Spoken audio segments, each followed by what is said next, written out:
హర్ముజ్లో వరుస భారత నౌకలపై అమెరికా దాడులను ఖండించింది కేంద్రం. అమెరికా చర్యలపై తీవ్ర నిరసన వ్యక్తం చేసింది. ఢిల్లీలోని అమెరికా దౌత్యవేత్త జేసన్ మిక్స్కు సమన్లు జారీ చేసింది.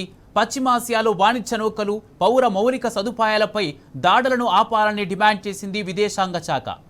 అంతర్జాతీయ జలమార్గాల్లో స్వేచ్ఛాయుత నిరాటంకమైన నౌకాయానాన్ని వీలైనంత త్వరగా పునరుద్ధరించాలని పేర్కొంది. సెటబెల్లో నౌకలోని 24 మంది భారతీయ సిబ్బందిలో ఇప్పటివరకు 21 మందిని రక్షించినట్లు భారత విదేశాంగ శాఖ వెల్లడించింది. గల్లంతైన ముగ్గురి కోసం గాలింపు కొనసాగుతుందని తెలిపింది.